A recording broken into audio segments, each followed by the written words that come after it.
महाराज की जय।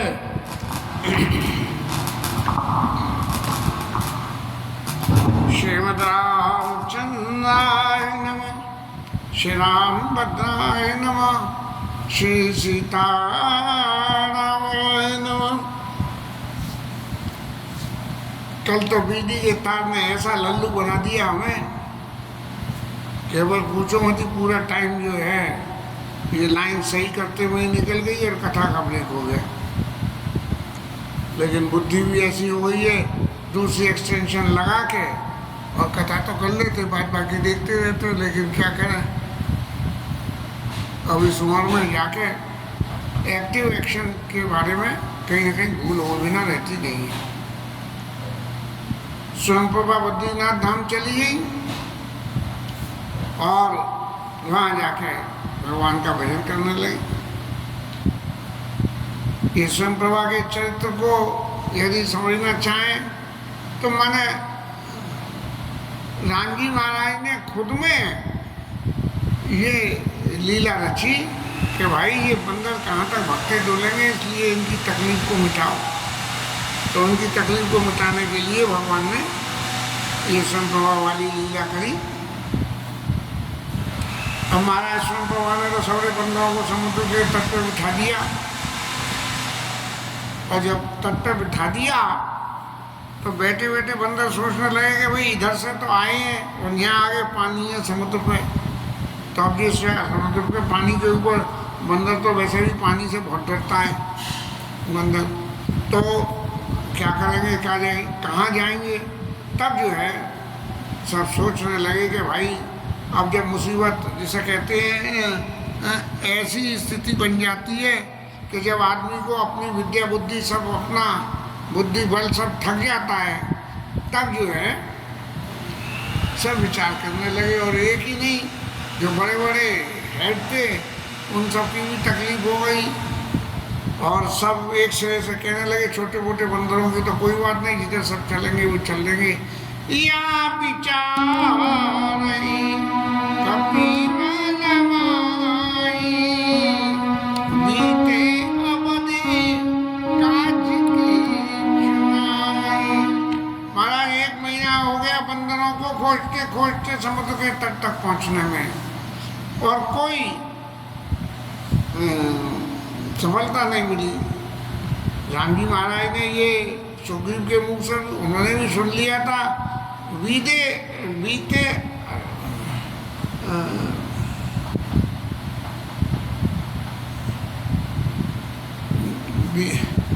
ऐसी लोग अवध में जो बिनु सुध पाए, आवत बनाई सो मोई मराए।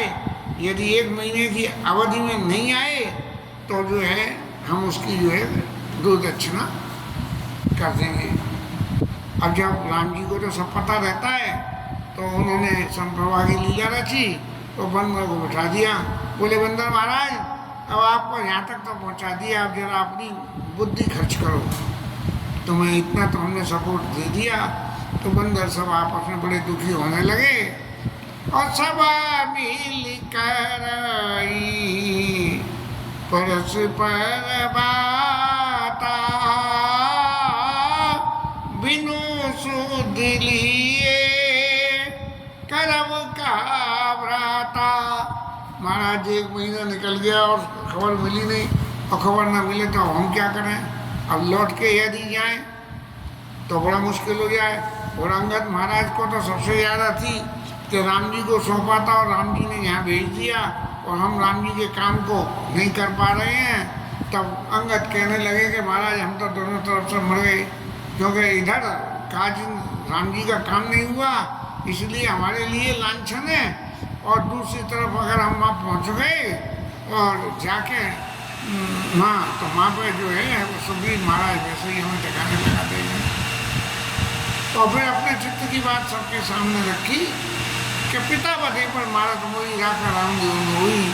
सुग्रीव का मेरे ऊपर कोई एहसान नहीं है, सुग्रीव तो मेरे पिता के मरने पे मेरे को भी मार देते, लेकिन राम जी महाराज को चूंकि पिता सौंप गए थे इसलिए सुग्रीव का मुझे कोई एहसान नहीं है। कह पाते हैं सुग्रीव ने मेरे को युवराज बना लिया है, जो कुछ किया है वो राम जी ने कहा है। और फिर सब बंदर लोग तो बड़े दुखी हो गए और फिर सब ने मिलकर एक संग में प्रण किया कि जब कोई कर्रा प्रण कोई कर लेता है तो ठाकुर जी उसकी निर्वाह करवा देते हैं। तो मन में सोच के सब कहने के लिए हम सीता के सुध लीने बिना नहीं जाइए युवराज प्रवीणा। अरे चतुरंगत महाराज, हम बिना सीता की मैया की खोज लिए बिना नहीं आएंगे। जब हम बिल्कुल पक्का प्रण कर लेते हैं तो सफलता की तरफ बढ़ना शुरू हो जाता है। इसीलिए अब समुद्र के किनारे गए और जाके बंदर अपनी पूंछों को बाहर की तरफ करके और बैठ गए, क्योंकि बंदर वैसे तो पूंछ को समेट के अपने संग रखता है, बहुत ममता होती है, लेकिन जब निढाल हो गया तो अपनी सबने पूंछें लंबी करके बाहर की तरफ छोड़ दी।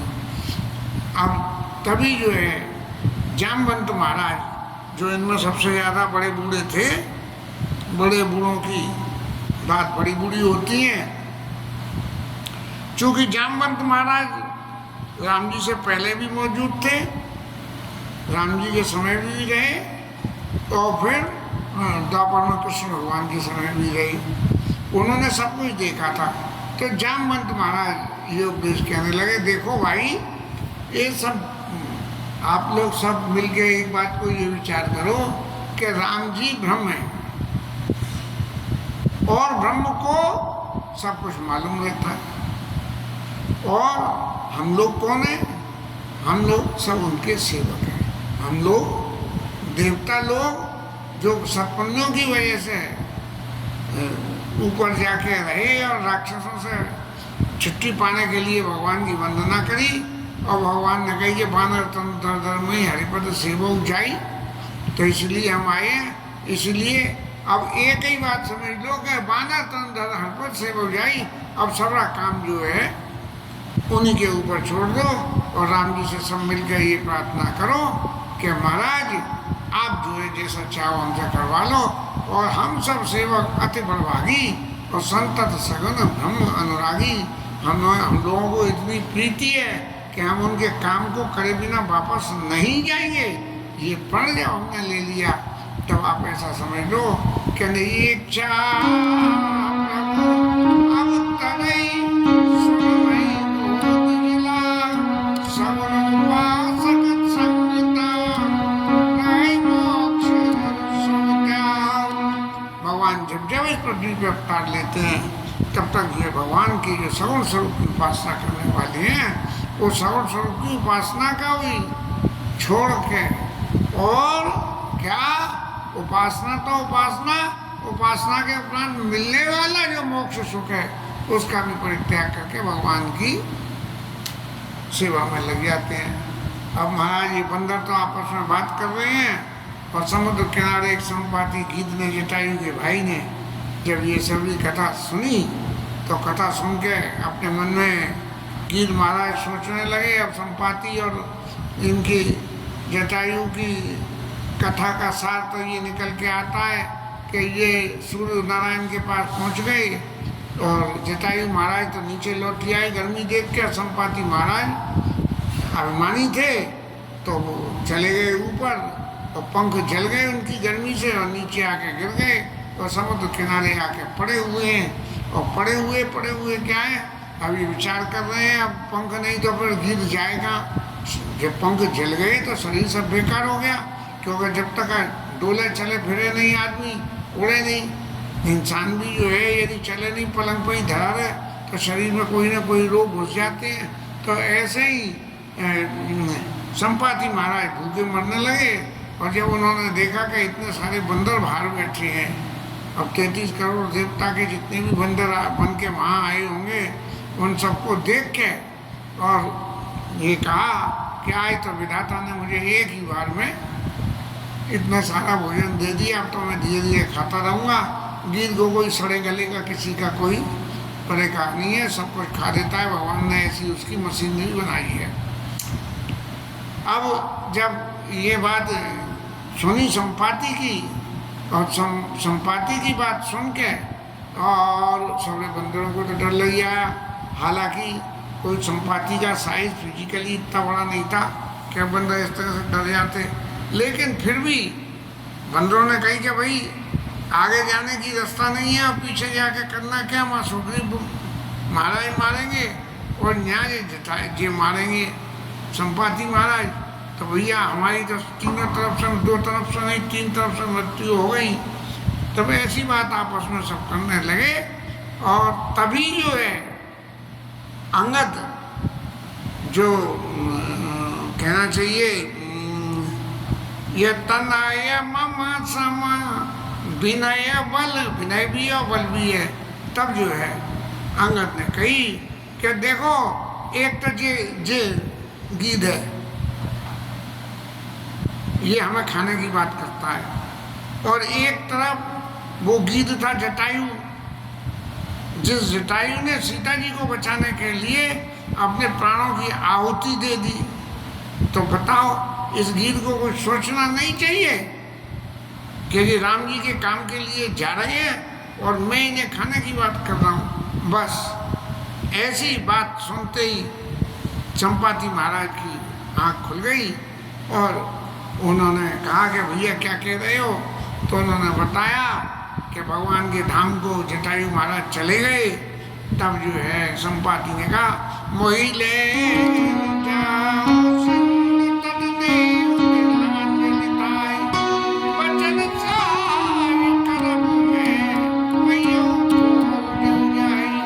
जाओ अब आप ऐसा करो कि जो मेरे की खाने की बात से डर गए थे तो डरना तो छोड़ दो। और जटायु मेरा भाई था, अब मुझे तो खबर लगी नहीं, अब तुमने खबर दी है तो खबर लग गई, मुझे समुद्र किनारे ले जाओ तो मैं तिलांजलि अपने पियो जटायु पानी और तुम मर गए हम जानी। रामलीला में ऐसी बात सुनाई पड़ती थी, बचपन में थे लेकिन वो आज तक भी याद है कि संपाति महाराज जब गए तो उन्होंने कहा पियो जटायु पानी और तुम मर गए हम जानी, ऐसे बोला जाता था। तब जो है समुद्र के किनारे वापस आ गए और आके अब तो उनकी जो है गीद और बंदरों में खूब दोस्ती हो गई। और फिर संपाति महाराज ने पंख जलने के बाद जो मेरी दुर्गति देखी तो उन्हें बड़ी दया आ गई है कि चंद्रमा नाम के ऋषि को, और उन्होंने कही कि देख तू जो है इंतजार कर यहीं बैठा हुआ और बंदर जो है सीता मैया की खोज करते हुए आएंगे, तब तो उनकी मदद कर देना तो तेरे पंख भी उड़ जाएंगे और राम जी का काम भी हो जाएगा। इसलिए चंद्रमा मुनि की बात आज सत्य हो गई। और देखो अब मैं तुम्हें सवरे अर्थ की बात बताता हूँ कि महाराज सीता मैया कहाँ हैं। माने जैसे लॉटरी लगती है ऐसे जो है उन जाने वाले सारे बंदरों की लॉटरी लग गई। और उनने संपाति ने कही कि देखो सीता मैया गई लंका में, और लंका में गई रावण ने वहाँ उन्हें अशोक वाटिका में रख रखा है। तुम तो सब इतनी दूर नहीं देख सकते, हालांकि बंदर की दूर की नजर अच्छी होती है लेकिन समुद्र पार की देखने लायक नहीं होती। और गीदों की दृष्टि बहुत बड़ी होती है, वो ऊपर आसमान में कितने भी ऊपर उड़ रहे हो, यदि 100, 200, 500 फुट भी ऊपर उड़ रहे हो, जमीन पर कोई चीज़ पड़ी हो तो उनकी निगाह पड़ जाती है। तो उन्होंने कहा कि तुम तो मैं देखूँ तुम नाय गीदई दृष्टि अपार, कोई सीमा ही नहीं है गीत की दृष्टि। और बचन सहाय करब में कई खो जाऊ जाई, तुम्हें मिल जाएंगी सीता मैया, मैं शरीर से तो नहीं लेकिन वचन से तुम्हारी सहायता करूँ। और उसने बताई कि देखो मैं तो खूब उड़ने वाला आदमी, और बंदर तो उड़ सकता नहीं है। तो जब बंदर नहीं उड़ सकता है तो वहाँ लंका में जाने के लिए क्या हो, बोले ये 100 योजन का समुद्र है, इसे जो फलांग जाएगा उड़ के चला जाएगा वो जो है राम जी का काम कर सकता है। अब तुम ये सोचोगे कि भैया बंदर को तो उड़ना आता नहीं तो जाए कैसे, कैसे जाए, लेकिन मेरी तरफ देखो कि मेरे जले हुए पंख दोबारा राम जी की कृपा से उड़ भी आए हैं, तो बंदर भी राम जी की कृपा से उड़ के जा सकता है। तो पापियों जाकर नाम सुमिरई, अति अपार भव सागर तरी। अरे भगवान का नाम लेके जो है पापी भी संसार सागर से जो है तर जाते हैं। तो इसलिए तुम कोई चिंता मत करो। और गीध महाराज जी कह के इन्हें अपना मूड घटाने दो, इन्हें दिमाग लगाने दो, राम जी की कृपा इनके ऊपर है, जो मुझे मालूम था मैंने अपना काम कर दिया। और वो वहाँ से चले गए। और तब जो है अब सब लोग बंधुओं ने सोचा कि भाई देखो गीध महाराज तो ये कह गए, जो ना गई सतयोजन सागर करे तो राम काज मति आगर। वो बड़ा पहना होगा और वही आदमी कर सकेगा। अब सब लोगों ने जो है अपना अपना बल बखान करना शुरू कर दिया और अपना अपना बल बखान करके सब कहने लगे कि भाई क्या है क्या नहीं। अब लेकिन जाने का संशय तो हर किसी को, भले ही राम जी का आसरा था, लेकिन संशय फिर भी उनका नहीं छूट रहा है। तब जो है तो सबसे बड़े बड़े बूढ़े जामवंत महाराज जो थे, जामवंत महाराज ने कही कि देखो मैं तो जा सकता हूँ, लेकिन अब मैं बूढ़ा हो गया हूँ।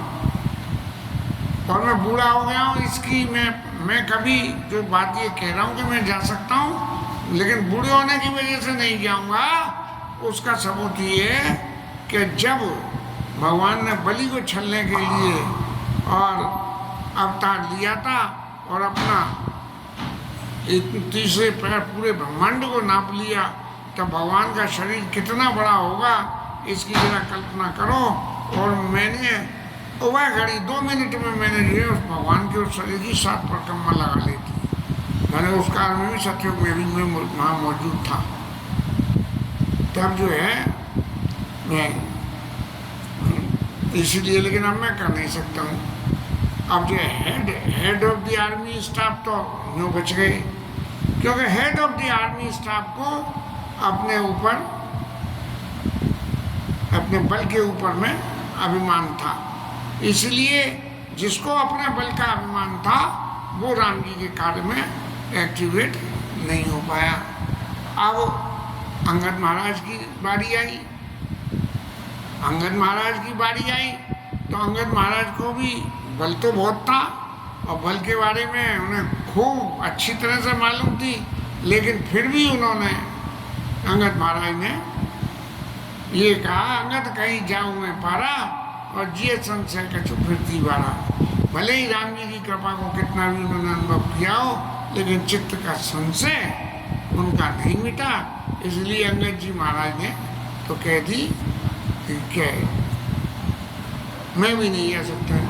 अब जब ये बड़े बड़े नेता जो काम नहीं कर पा रहे हैं, तो ये छोटे मोटे और बंदर नल नील और ये सब जे कहाँ से क्रिया करें। तब ये सबको आई कि भाई हम सब लोग जो है अपनी अपनी बातें कह रहे हैं, ये हनुमान बाबा चुपचाप क्यों बैठे हैं। अरे इन्हें भी तो, हमें तो पहले भेज दिया और इन्हें पीछे भगवान ने भेजा था, कुछ मंत्र दिया होगा इन्हें जरूर।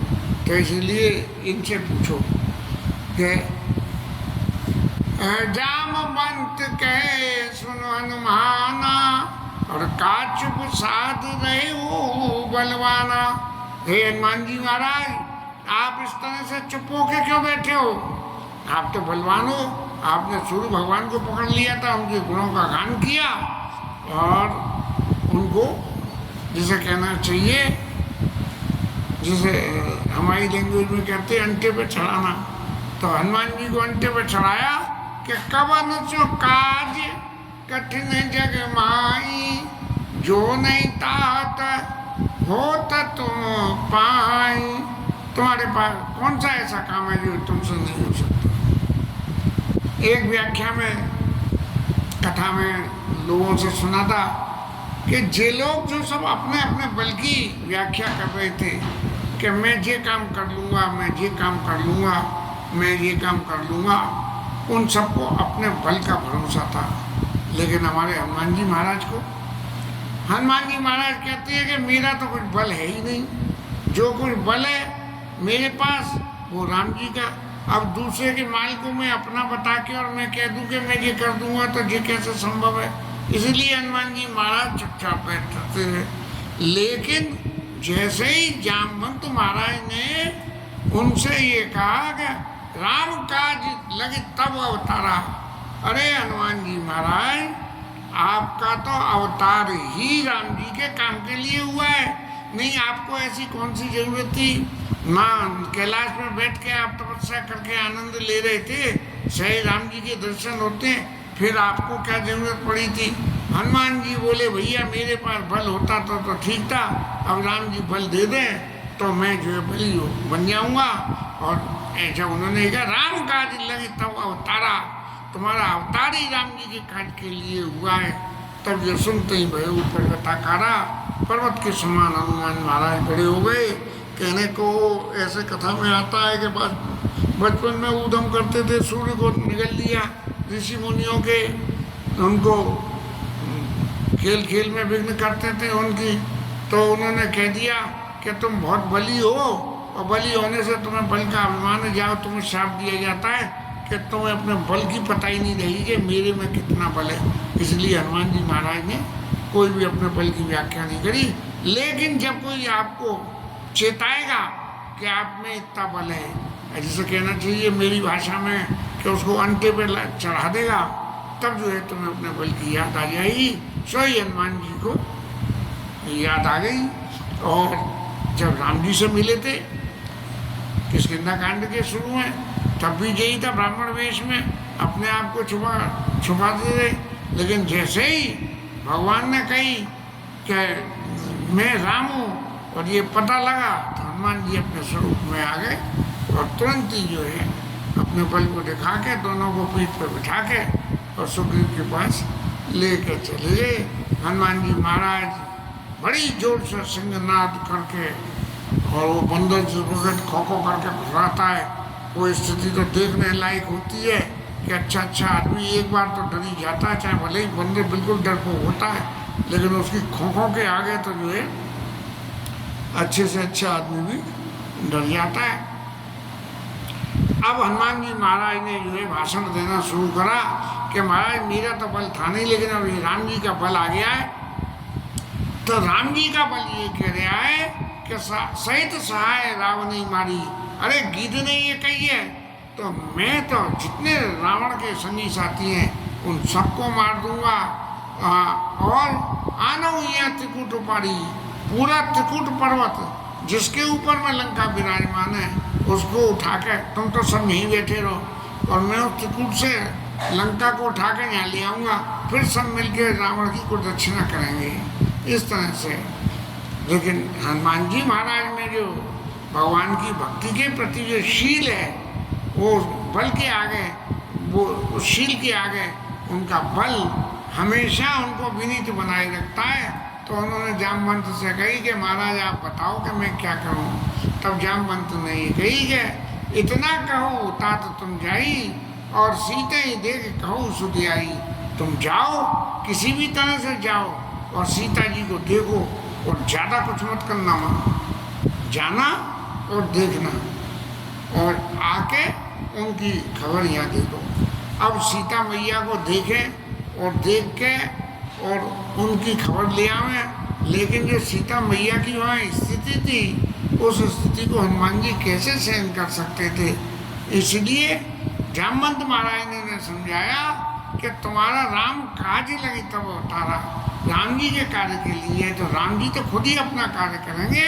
इसलिए राम जी महाराज जाएंगे और तब जो है बंदरों को संग लेके और सीता मैया को यहाँ वापस ले आएंगे। बस आप इतना करो, जाओ देखो कि मैया ठीक है और खबर को लेके आओ, और तब जो है आ जाओ। आओ, जामवंत महाराज ने और आगे उपदेश में कहा, कपि सेन जब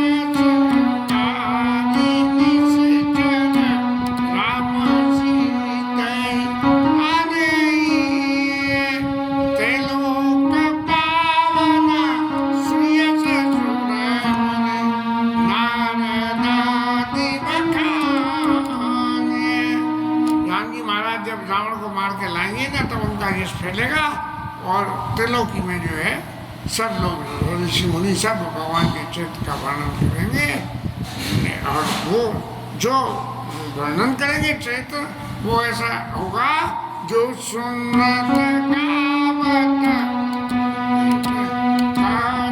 समुझत सुनाएंगे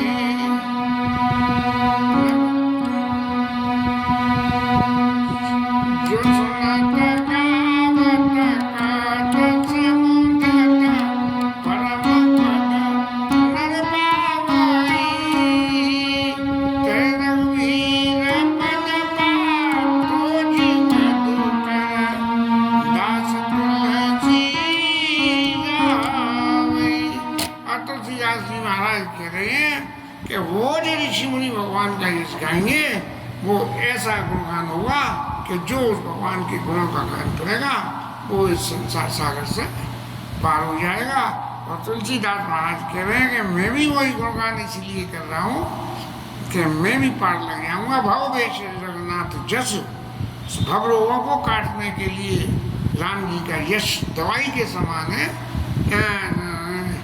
भव वेश रघुनाथ जस सुनेंगे नर और नार, जो लोग भगवान की सुने, चाहे स्त्री हो चाहे पुरुष हो, तिनकर सकल मनोरथ सिद्ध करें तिसरार।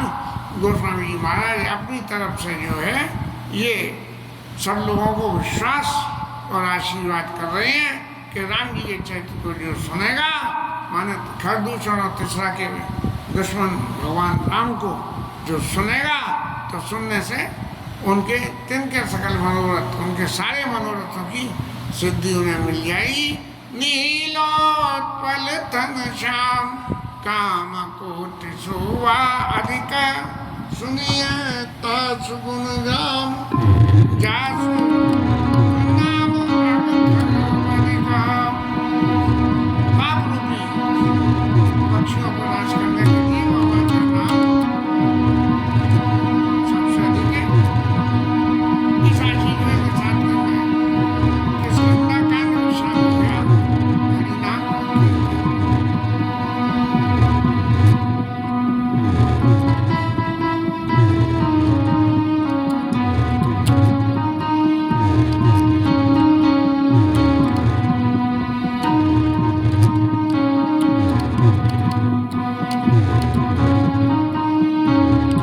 हरे कृष्ण हरे कृष्ण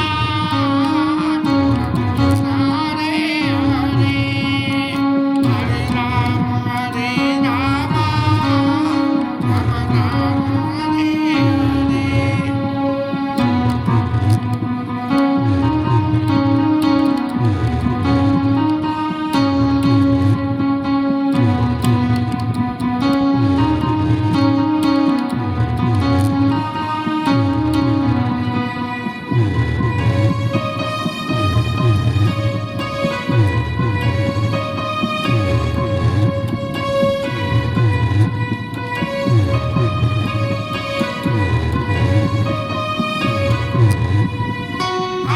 कृष्ण हरे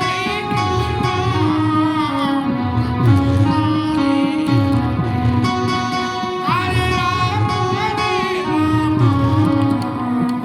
राम हरे हरे, हरे कृष्ण हरे कृष्ण कृष्ण हरे हरे, हरे राम राम हरे हरे। भगवान की जय, पवन सुत हनुमान की जय, उमापति महादेव की जय, श्री धरण की जय, श्री राधा रानी की जय। तो जय श्री राधे